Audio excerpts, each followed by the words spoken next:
Revisamos ahora la revista People Eye 5, la de junio del 2025. En esta revista, acá tenemos una portada muy colorida.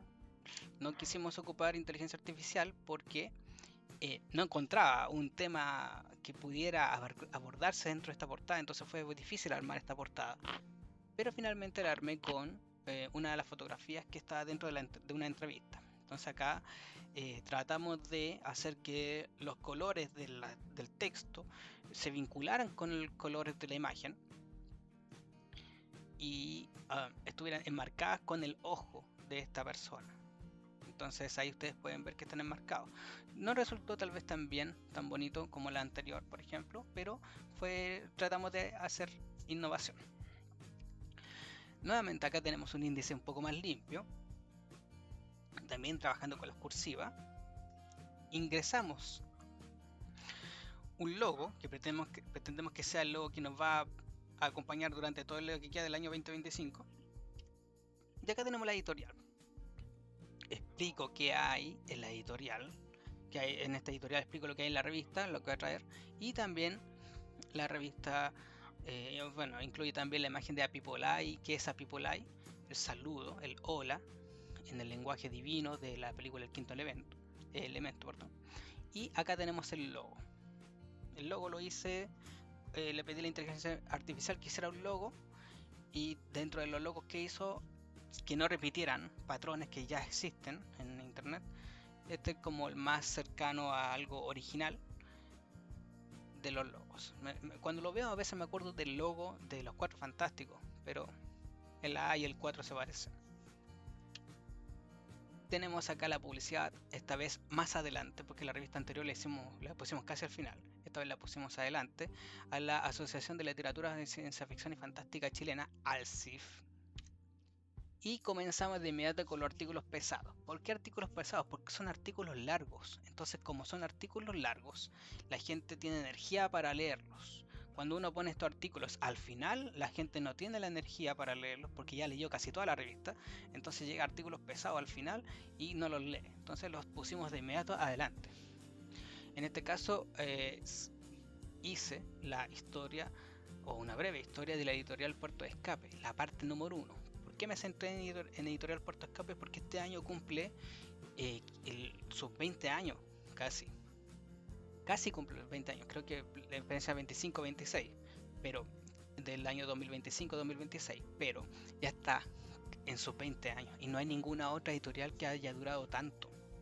Las otras editoriales que leen, que son de literatura y que han publicado, por ejemplo, Planeta, Norma, son editoriales que no son dedicadas a la literatura fantástica. Esta es dedicada a la literatura fantástica. ¿Hay otras editoriales más antiguas que hayan sido publicadas? Sí, por ejemplo, la Sochif creó la editorial Golondrina, algo así se llama, pero duró 2 o 3 años y fue para publicar ciertos libros del grupo de la Sochif. Luego de eso desapareció. Entonces, esto sería como una historia de la editorial más importante de literatura fantástica, una editorial chilena, que se ha dedicado durante mucho tiempo a publicar. Y como ha tenido mucho duración, ha tenido muchas polémicas. Entonces yo abordo todo, lo abordo lo más limpio posible de prejuicios, de cargas, y tratando de hacerlo lo más histórico posible. Bien, acá tenemos algunas fotos. Mira, ahí estoy yo, ahí está Roberto Pliskov, ahí está el Leonardo Espinosa, y acá tenemos a Marcelo Novoa, que es el creador de la editorial Puerto Escape. Entonces yo abordo desde el principio del origen y sobre todo de grandes eventos, por ejemplo la Semana Fantástica. Acá no hay una imagen mejor, lo siento, pero aparece Hugo Correa y Sergio Meyer, y el medio Marcelo Novoa, creador de la editorial. Entonces abordo todos los grandes hitos que ha hecho esta editorial a lo largo de estos 20 años y que ha generado también problemas, pero que si se abordan de una manera respetuosa y de acuerdo más o menos a la verdad, entonces se tiene un artículo que es fundamental, porque se aborda algo que quizás pasaría desapercibido. No hay una historia de la Sochif o del Club de Ciencia Ficción, o ni siquiera una historia de Roberto Priskov. Son cosas tan importantes para la literatura fantástica chilena y no tienen una historia. ¿Por qué? Porque hay prejuicio, porque hay predisposiciones, y yo lo que quiero hacer es evitar eso y hacer todo lo que tengamos necesario para recordar, para fomentar la lectura y para valorar lo que se ha hecho en Chile. Entonces acá nosotros tenemos más artículos y obviamente las notas que hay ahí, la bibliografía. ¿Ven? Ahora, pusimos también, nuevamente ocupamos la inteligencia artificial para basarnos en publicidades, y en este caso solamente es en ciencia ficción. ¿Bien? No puse tanta fantasía en esta edición.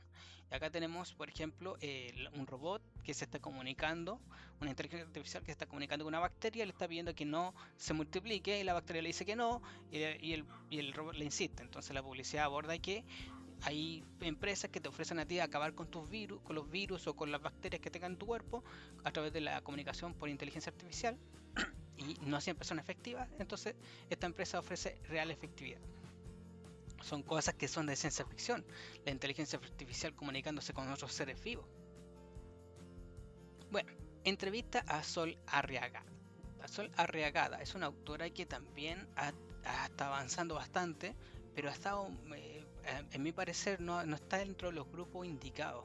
Está ahora con una editorial que se llama Editorial Trayectoria, que es bastante buena y prolífica. Sin embargo, no está vinculada tanto a los grupos de ciencia ficción chilena. Entonces yo quise ayudar y apoyar a Sol Arriagada a través de esta entrevista. Acá tenemos a Sol Arriagada, y ella partió escribiendo novelas de fantasía vampírica y se pasó después a la ciencia ficción. Entonces acá hay una gran entrevista. Si se fijan, hice las columnas un poco más gruesas, más amplias, para que hubiera quizás una mayor cantidad de informaciones por línea, y reduje inevitablemente el espacio interior entre columnas. Además, quise hacer una felicitación pública a Aurea Ediciones, porque si bien Puerto de Escape es la más longeva, Aurea Ediciones actualmente es la editorial que tiene mayor cantidad de libros publicados de la historia de la literatura fantástica chilena. Puerto Escape tiene 120, por ahí, 120, 125 libros publicados de ciencia ficción y literatura fantástica, pero Aurea Ediciones tiene más de 200. Entonces ha sacado y ha publicado muchísimos autores. Ese es el tema con Aurea Ediciones, por eso quise hacer unas felicitaciones públicas. Luego viene el artículo en el que yo les explico cuál ha sido el resultado de las investigaciones sobre unos libros que hay en ciertas listas de literatura fantástica y que no estaban comprobadas si eran de literatura de ciencia de fantasía o no. Entonces yo fui a leer a la biblioteca los libros, fui a buscar los libros, a sacarlos y leerlos. Sin embargo, los libros no están en físico, están fotografiados por microfilm. Entonces uno tiene que sacar estos microfilm y ponerlo en una máquina que te los proyecta de esa manera. Y así es la forma de leerlo. Uno tiene que ir página por página cambiándolos en una pantalla, como si estuviera leyendo un PDF, pero en este caso son fotografías. Y así tiene que hacerlo, lo cual es un poco más engorroso y lleva mucho más tiempo, porque la imagen no se carga de inmediato, hay que esperar un poquito para que se regule la resolución, para que se vea. Y ese es el tema, que uno va perdiendo un poquito de tiempo en eso, y cuando uno va por una hora para investigar 2 o 3 o 4 libros, se encuentra con que ya gastó media hora en pedir el libro, que te lo pasen, el microfilm, ponerlo, proyectarlo, regular la resolución, y de ahí recién comenzar a leerlo. Entonces es una gran cantidad de tiempo que requiere investigar estos libros. Sin embargo, son poquitos los libros que había que investigar. En este caso yo investigué 3, pero me faltaron 2. Bien, y confirmé, por ejemplo, que Los anteojos de Satanás, de Liborio Brieva, que en ese tiempo escribió como Mefistófeles, es una obra de literatura fantástica. Eso está comprobado. El siguiente libro fueron Las camisas de Lucifer. Ese libro no lo alcancé a leer completo. Sin embargo, donde llegué a la parte, parece indicar que todo es una obra de literatura fantástica, porque se trata de eventos fantásticos que le ocurren a mujeres que están acostadas y que de pronto sienten que su esposo se acuesta al lado de ellos, y ellas comienzan a regalonear con él, y de pronto se encuentran con que se abre la puerta del cuarto donde están durmiendo, el dormitorio matrimonial, y entra el esposo. Entonces estas mujeres quedan como, oye, pero si mi esposo acaba de entrar a la habitación, ¿quién estaba acostado conmigo? Me habló con voz de mi esposo, tenía el olor de mi esposo. ¿Quién era? Entonces las mujeres se empiezan a desesperar porque hay alguien que se está acostando con ellas y que no son realmente los esposos. Y son varios. Y todos tienen el mismo modus operandi. Entonces hay que averiguar quiénes son. Y el otro libro es Adolfo Valderrama, que se llama La Cruz. Y acá el libro, en este caso, no es de literatura fantástica, pero sí hay elementos que le hacen parecer como que están vinculados lo fantástico con lo real. Entonces estaríamos como en ese punto intermedio de la teoría de Todorov, en la que no se sabe si lo que pasó es real o no. Eso es algo común, pero que está más notablemente en la obra de Adolfo Valderrama, en sus cuentos que están en un compendio de cuentos de Adolfo Valderrama, y ese compendio está en la Biblioteca Nacional. Bien, y esa hay que leerlo. Sin embargo, cuando yo leí ese compendio, que se llama Obras escogidas en prosa, que son rescatadas por otros autores, de Adolfo Valderrama, ahí incluyen varios cuentos, y en esos cuentos hay cuentos que también son fantásticos. Sin embargo, también tienen este estilo de Adolfo Valderrama, y que también tuvo Liborio Brieva en Las camisas de Lucifer, que es que tú no sabes si lo que está pasando es fantástico o no. Y esa es la misión de los personajes de Adolfo Valderrama. Adolfo Valderrama era médico, por lo tanto tiene una visión más científica, más empírica, más de comprobación, más de evidencia. Y eso es lo que sus protagonistas tratan de hacer, buscar evidencia. Les llega a ellos un relato de algo que fue fantástico, y él trata de descartar que es fantástico. E intenta buscar las explicaciones lógicas y racionales. Por eso es importante, porque se asemeja un poquito a lo que haría Arthur Conan Doyle con Sherlock Holmes. Bien, luego de eso venimos con más publicidad al estilo de ciencia ficción y una entrevista a Nicolás Orellana. ¿Quién es Nicolás Orellana? Es el autor de un libro que se llama Pangea, la prueba del buscador. ¿Bien? Y en esta es una obra de ciencia ficción, está en el futuro, y él nos entrega información de cómo se originó este libro y cuáles son las ideas principales. También entregamos los nuevos avances que hemos hecho en el blog de A People Eye, y que finalmente completamos los links a todos los documentos que estaban en internet y que son relacionados con literatura fantástica, tanto latinoamericana, hispánica como chilena. Entonces todos los links que estaban en la biblioteca, en la Biblia Online, que nosotros le hicimos a esa sección Biblia Online, todos esos links ya fueron reparados, así que es llegar y pinchar. Luego hicimos la entrevista a una autora que se llama Sofía Bertelsen. Ella es una joven autora que ha escrito muchísimo. Yo la conocí cuando era una pequeña niña y estaba publicando su primer libro, y ahora ya lleva publicado 3 en una saga de ciencia ficción. Entonces es una autora de ciencia ficción, y por lo tanto es importante, es relevante, porque son muy pocas las autoras de ciencia ficción en Chile. Acá tenemos cuando está escribiendo sacando su primer libro con Puerto de Escape, muy jovencita, y ahora ha pasado mucho tiempo y ha tenido una vida bastante movida, y por lo tanto también se ha vinculado con el arte y con la psicología. Entonces yo quise rescatar todo el ámbito y le pedí mucho arte, y por ese motivo fue que también en la portada de esta edición está una de sus fotos. Hay un asunto aquí con Lectu, que es un portal de revistas digitales que cerró. Entonces nosotros teníamos a Lectu como un lugar donde publicar las revistas de manera online para que se puedan ver, y teníamos también una estadística de cuánto se descargaba esta AppyPolai. Entonces cuando pusimos la AppyPolai 4 descubrimos que la estadística era bastante buena. En este caso teníamos una estadística, si se fijan acá, fuimos top global 3, estábamos en el lugar 3 de ciencia ficción chilena. Ocupamos con la editorial, con la revista People el número 1 de ciencia ficción chilena en el mes, un top mensual. Tuvimos el top global 2, o sea, segundo lugar en literatura chilena, y tuvimos el top mensual de literatura chilena, el número 1 con la revista. Entonces la revista People Life 4 fue muy exitosa a nivel de descargas.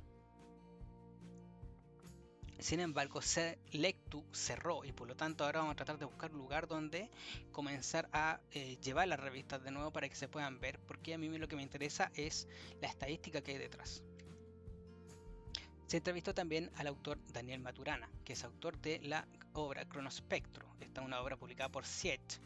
Bien, y en esta entrevista fue un poco más precisa en el aspecto de que fue más escueta.